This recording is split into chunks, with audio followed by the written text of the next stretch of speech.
გურიაში ყველა ჩემმა მეზობელმა, ნათესავმა, ახლობელმა შინაურმა, ყველა მაგრამ ბევრმა ტყუილი აქვს თქვათ, თავისი ბებიების დატოვებული პლანტაციები ჩაის მოთხარა და დარგა თხილი.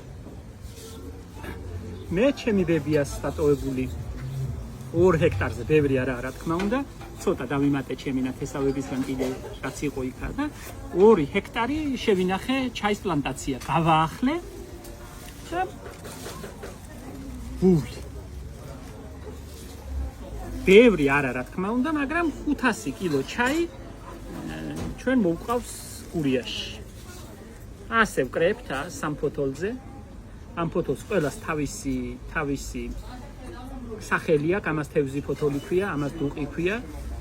ჩვეულებრივი არაფერი განსაკუთრებული და გრეხავთ შავ ჩაის ვაკეთებთ. საჩვენებლად შემიძლია რომ ახლა ჩემარძალმა გამომიგზავნა გორიცით, როგორც გურიაში ვეთყვით, ბამბუკის პატარა კალათით და რადგან მე ვერ ჩავდივარ გურიაში, რომ აქ გაჩვენოთ, ჩვენ აქ ყოველთვის გვაქვს ჩვენი ჩაი.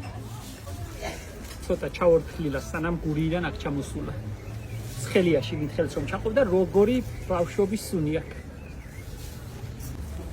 ჩვენ სტუმრებს ჩვენ ჩაის ვთავაზობ და ცოტა მეტიც ვრჩება. ასე ახალ მოკრეფილ ფოთლებს, აი როგორი შეწითლებულია, ეტყობა. ცოტა გურიაში წვიმებია და ფოთლები დუყი გაწითლებული აქვს. ასე გავშლით ჭრდილში. და შეღნება, როგორც გურიაში ვიტყვით. შეღნება ნიშნავს შერბილდება. აი ეს დუყი დარბილდება. მოგრეხვის დროს მე უნდა მოგრიხოთ ესა. მოგრეხვის დროს არ უნდა დატყდეს. ესაა მთავარი ამბავი. რომ ეს ფოთლები და ეს ჭყინტი ღეროები უნდა დაიგრიხოს. აი ასე უნდა დაიგრიხოს.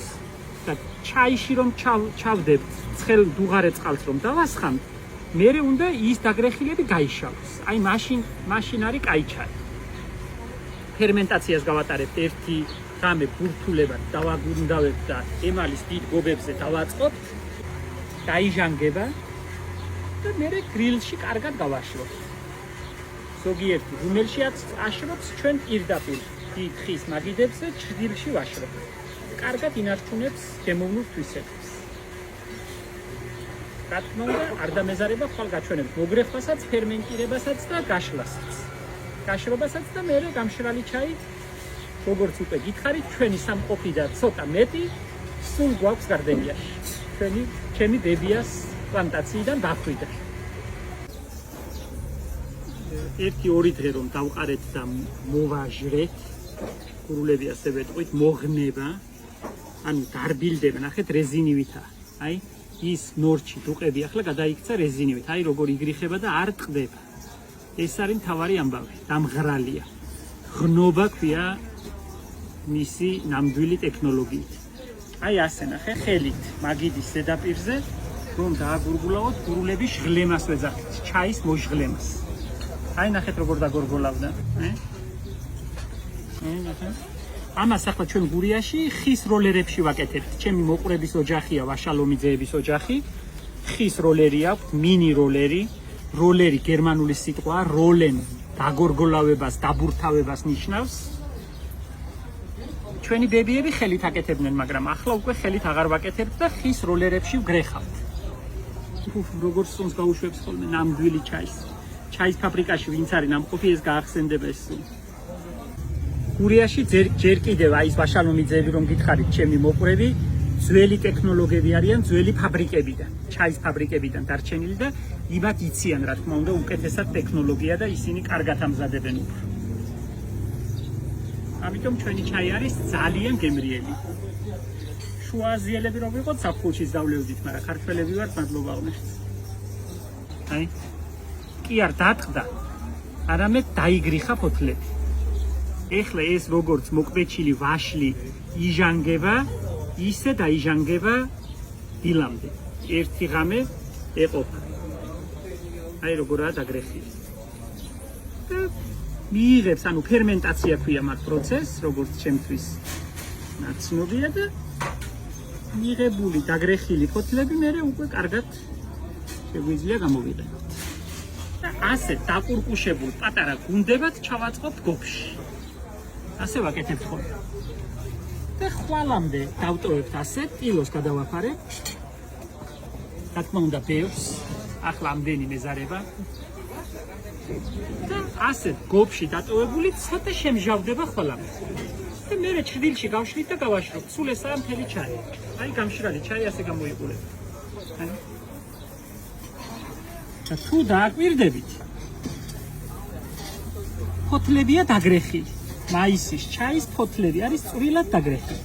ეხა ჩაიდანში რომ დავაყენებთ, და ჩაის დაყენება ბევრმა იცის, ნელ-ნელა ეს ფოთლები გაიშლება. აი ცოტას კიდე თუ დავაცდით, ეხლა ახალი ჩაყრილია.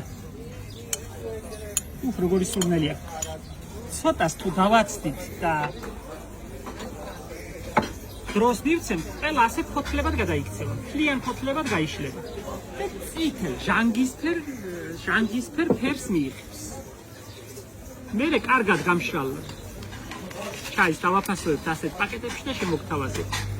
ბევრი არ გვაქვს, მაგრამ 500 კილოს ვაკეთებ წლიდან წლამდე. სულ ესაა ჩვენი მოსავალი და ამ 500 კილოს ავუდივართ კიდეც. ახლა ჩაის სეზონი არაა, რა თქმა უნდა, ჩაის სმის სეზონი არაა, მაგრამ ჩაის კეთების დროა. მაისი-ივნისი პერიოდია სამის. გვაქვს გურული ჩა, როგორც ჩვენ გურულები ასე ვეთქვით. ჩაში მივალ, ჩას გავაკეთებ და ეს არ არის ტყუილად მოგონილი სიტყვა. ასია ჩინეთიდან რომ ჩამოიტანეს ჩაი, იქ ასე ქვია ჩა. ჩვენს გურულებმა ასე შევინახეთ ეგ სახელი. მაგერ შეხედეთ ეხლა ამან რა ქნა მასობაში. აი როგორ გაიშალა. აი ფოთლები როგორ გაიშალა. და მივიღეთ ჩაის ნაყენი, რომელსაც აქ არაჩვეულებრივი სურნელი. მე ვგიჟდები ტყემლის მურაბასთან ან შინდის მურაბასთან ერთად. ამ გურულ ჩას არაფერი ისე არ უხდება, როგორც ტყემლის მურაბა. შეიძლება ეს ჩემი აკვიატება. მაგრამ ასია. მეტი გეყოფათ ახლა, არც ტექნოლოგი ვარ მე და არც დიდი სპეციალისტი ამ საქმის, უბრალოდ ჩემი დედიას პლანტაციას მივლის, სულ ეს არის.